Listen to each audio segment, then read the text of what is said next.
Olá, bonitos! Vocês acreditam que pau que nasce torto morre torto? Que filho de peixe, peixinho é? Que o local em que você está inserido pode influenciar o seu comportamento? Bom, se você acredita que sim ou que não, é legal pensar que essas máximas ou supostas verdades do senso comum, de certa maneira, estão ligadas a algumas teorias do século XIX, da segunda metade do século XIX. Se você quer saber qual é a relação dessas máximas com a produção estética do movimento chamado realismo, vem comigo.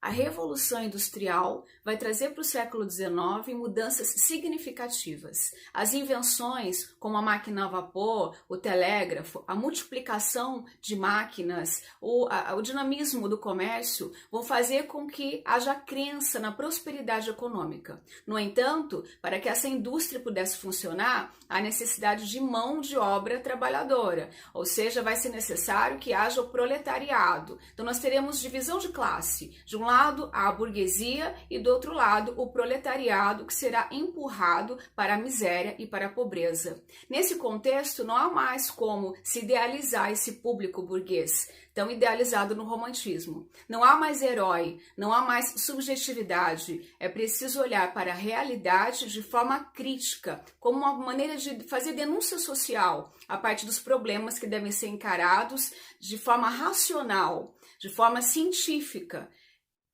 O século XIX vivencia um paradoxo capitalista, desenvolvimento e miséria. Em 1800, a população da Europa chegava a 190 milhões de pessoas. 100 anos mais tarde, 460 milhões. Esses números traduzem uma evidente expansão do mercado e do trabalho. Com o declínio dos tipos tradicionais de lavoura e o uso das máquinas, os camponeses foram expulsos do interior e iam para as cidades em busca de emprego nas indústrias e fábricas. Mesmo os grandes centros, como Londres e Paris, não contavam com a infraestrutura adequada para absorver um crescimento populacional tão grande. Nesse contexto de pobreza crescente, mendicância e a prostituição tornam-se subprodutos indesejáveis e degradantes da sociedade. A realidade das máquinas, dos transportes e das novas teorias sociais tornava inviável a visão de mundo romântica. Os artistas, como pessoas de seu tempo, procuravam um novo parâmetro de interpretação da realidade. Foi assim que a objetividade ocupou o lugar do subjetivismo romântico e a valorização desmedida da emoção foi abandonada. Em lugar de tratar os dramas individuais, o olhar realista focaliza a sociedade e os comportamentos coletivos. O realismo, portanto, ataca o romantismo, ataca a idealização romântica, o maniqueísmo romântico, o escapismo e o subjetivismo. Não há mais como ter um herói como figura central das suas obras. Agora a gente vai ter o anti-herói, uma figura humana, dotada de defeitos, capaz de cometer inúmeros erros. Dessa forma, não há mais como olhar para a realidade idealizando tudo que está associado ao universo burguês. Não há mais a figura do herói como elemento central, portanto. A sociedade vai ser o centro da obra literária realista. O artista do realismo, ele vai de forma objetiva observar a sociedade e os comportamentos coletivos. O passado, as origens, as raízes tão importantes do movimento romântico não servem mais para o artista realista, que agora está preocupado com uma realidade concreta e material. É daí que vem a necessidade, a vontade desses artistas de fazer uma anatomia do caráter. As personagens deixam de ser planas e passam a ser mais complexas, trabalhadas a partir do seu perfil psicológico. A análise das motivações psicológicas vai, de certa maneira, desmascarar todo e qualquer idealismo romântico. Por essa razão, temas virão à tona, como a falta de escrúpulos, a falta de caráter, desvio de comportamento, a exploração do homem pelo homem, é uma forma de desmascarar aquela figura do burguês vista como uma figura heróica dentro das obras românticas. Agora ele vai ser um anti-herói. Dessa maneira, temas como adultério serão muito comuns, né? Dessa maneira que começa, inclusive, o realismo na Europa. Ele tem início na França, em 1857, com a publicação de uma obra de um autor chamado Gustave Flaubert, e a obra é Madame Bovary. Essa obra vai contar a história de uma burguesa, a Emma chamada Gemma Bovary, porque vai se casar com o personagem Charles Bovary. É uma menina romântica que acredita muito nos livros, nas narrativas românticas que ela lê no colégio interno, onde ela estuda, e acaba depositando essa crença da perfeição, da idealização, no casamento que será realizado com Charles Bovary. Ela se decepciona com o casamento, se desencanta com Charles e acaba se envolvendo com 2 outros homens ao longo da narrativa. Ela se envolve primeiramente com o bonitão Rodolphe Boulanger e depois com Léon, estudante de direito. Isso faz com que o Flaubert seja processado, porque ele vai colocar a mulher burguesa vivenciando relacionamento extraconjugal. A mulher burguesa se realizando sexualmente fora do casamento. Isso era um problema para a moral francesa da época. Isso fez com que ele e o dono da revista em que foi publicada, a primeira edição de Madame Bovary também sofressem processo. Os 2 sofreram processo. O fato de a Emma ter uma educação burguesa, e uma educação que vai ser condenada a partir desse olhar crítico do narrador, incomodaram bastante, inclusive os leitores da época, porque o Flaubert vai criticar a falsidade, vai evidenciar, vai denunciar a falsidade do comportamento burguês. É mais uma maneira de desmascarar aquela idealização tão vista nas obras românticas.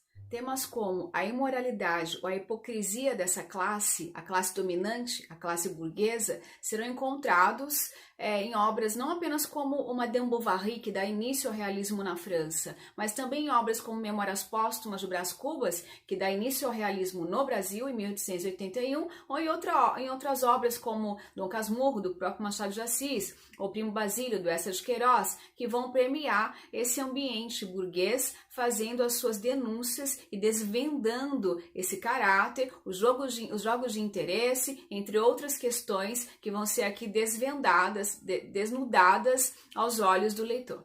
É nesse contexto do século XIX também que nascem teorias científico-filosóficas que vão de alguma maneira inspirar a produção estética da época. Nesse contexto, então, nascerão cinco principais teorias: o positivismo do Auguste Comte, o determinismo do Taine, o socialismo do Marx, o evolucionismo do Charles Darwin e o pessimismo do Arthur Schopenhauer. O Machado de Assis, principal autor do realismo brasileiro, vai ter uma postura crítica diante desses ismos, do positivismo, do determinismo, evolucionismo, e dessa forma ele cria na sua obra Memórias Póstumas de Brás Cubas um personagem, o Quincas Borba, que é um filósofo, autor da teoria da filosofia do humanitismo, filosofia a qual afirma ou legitima o egoísmo humano. É uma teoria que vai afirmar que a guerra entre grupos, a guerra entre tribos, como ele próprio exemplifica na sua obra, na sua teoria, a guerra é necessária para a manutenção da vida. Essa teoria, de alguma maneira, então, explica as maldades ou atrocidades humanas. Machado de Assis, por ser um autor importante da literatura nacional e, por que não dizer, da literatura universal, merece ser lido por você, principalmente você que é vestibuleiro. Então fique atento, sempre há obras dele na lista. E mesmo que não haja, é interessante que você possa acompanhar, ler alguns contos, alguns romances, para poder identificar algumas características desse autor, como, por exemplo, o diálogo com um leitor, que não é sempre um diálogo amigável, como a gente via nos romances folhetinescos. Ele muitas vezes vai mostrar uma certa indiferença a você, vai usar algumas expressões maldizendo esse leitor. Então isso é muito interessante a partir da produção do Machado, certo? Porque tem o diálogo com o leitor em outras obras do romance romântico, mas nas obras do Machado esse diálogo com o leitor vai ganhar uma caracterização diferente. Outra questão interessante na produção machadiana é o fato de ele tratar da própria produção da obra, da própria produção da narrativa, o que a gente chama como recurso metalinguístico. Isso é muito comum em várias obras. A exemplo Memórias Póstumas de Brás Cubas, em que você tem um defunto que se torna autor, ou seja, ele vai escrever o livro depois de morto. Você tem esse mesmo recurso na obra Dom Casmurro, em que o Bentinho vai contar a história para você e vai explicar por que ele está fazendo o livro dele, qual que é a razão de ele tentar atar as duas pontas da vida, a velhice com a infância, com a adolescência. Então fique atento ao recurso metalinguístico.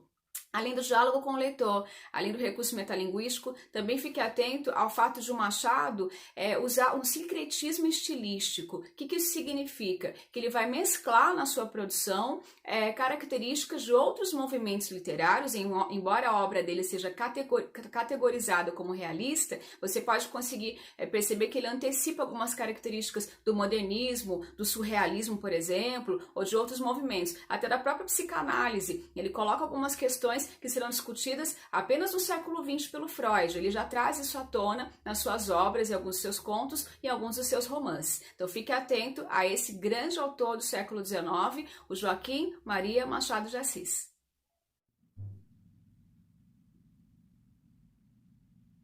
Impulsionados pelas teorias científicas do século XIX, alguns autores vão tender para uma vertente no realismo mais ligada ao cientificismo. Nasce aí então o naturalismo, uma vertente naturalista.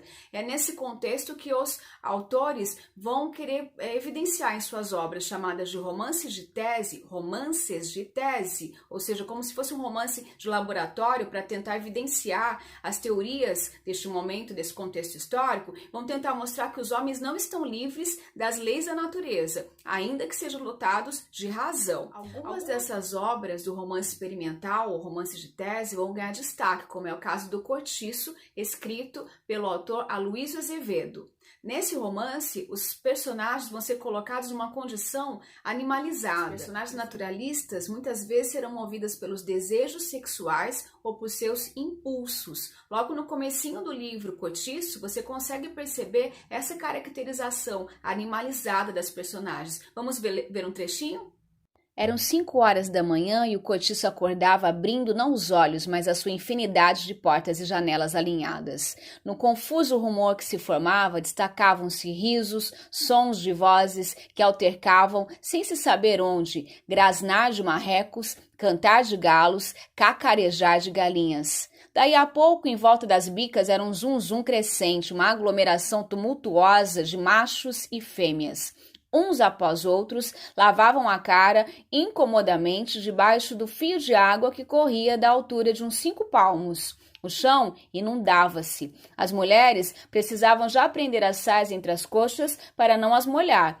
Via-se-lhes a tostada nudez dos braços e do pescoço, que elas despiam, suspendendo o cabelo todo para o alto do casco. Os homens, esses não se preocupavam em não molhar o pelo. Ao contrário, metiam a cabeça bem debaixo da água e esfregavam com força as ventas e as barbas, fossando e fungando contra as palmas da mão. As personagens muitas vezes estão subjugadas às questões patológicas, às questões biológicas e também às questões deterministas, como afirma a teoria do Taine. Significa que uma personagem que mora no cortiço, ela não tem como escapar de ser corrompida por esse ambiente que vai mudar seu comportamento. É o que acontece com a personagem Pombinha, uma personagem que tem um perfil idealizado, romântico, que seria uma personagem perfeita para uma obra do romantismo no início do século XIX, mas que neste livro ela vai passar por um processo de transformação. E esse processo vai acontecer após um evento biológico, que é a sua menstruação, como a gente pode ler nesse trecho. Começou logo a sonhar que em redor ia tudo se fazendo de um cor-de-rosa, a princípio muito leve e transparente, depois mais carregado e mais, até formar-se em torno dela uma floresta vermelha cor de sangue, onde largos tinhorões rubros se agitavam lentamente. E viu-se nua, toda nua, exposta ao céu, sob a tépida luz de um sol embriagador que lhe batia de chapa sobre os seios. Entretanto, notava que, em volta da sua nudez alourada pela luz, iam se formando ondulantes camadas sanguíneas que se agitavam, desprendendo aromas de flor. E rodando o olhar, percebeu cheia de encantos que se achava deitada entre pétalas gigantescas no regaço de uma rosa interminável, em que seu corpo se atufava como em ninhos de veludo bordados de ouro fofo, macio, trescalante e morno.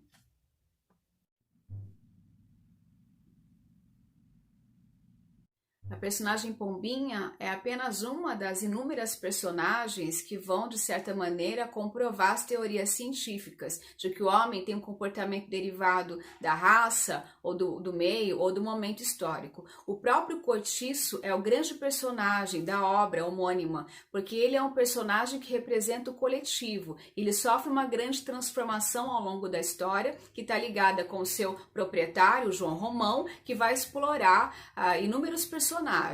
Essa obra vai evidenciar uma grande questão a ser denunciada no realismo-naturalismo, que é a exploração do homem pelo homem, que está associada à base econômica do público burguês tão criticado nessas obras, e essa base econômica está ligada, sim, ao capital. Então, o capitalismo vai ser um dos temas a serem criticados nas obras realistas e nas obras naturalistas. Para você conseguir entender melhor, conseguir compreender essas características, essas especificidades nas obras realistas e naturalistas, vai ter que abraçar aí Machado de Assis, Alisa Azevedo, Émile Zola, entre outros grandes autores dessa literatura do século XIX. E aí, você acha que filho de peixe, peixinho é? Pau que nasce torto, morre torto? Repensando essas máximas, como a gente falou no comecinho desse vídeo, é interessante agora você fazer uma ponte com o século XIX e tentar compreender o que é que motivou determinadas produções artísticas no século XIX. Vou ficando por aqui e a gente se vê no próximo vídeo a respeito de um outro movimento literário ou análise de alguma obra literária. Tchau, tchau!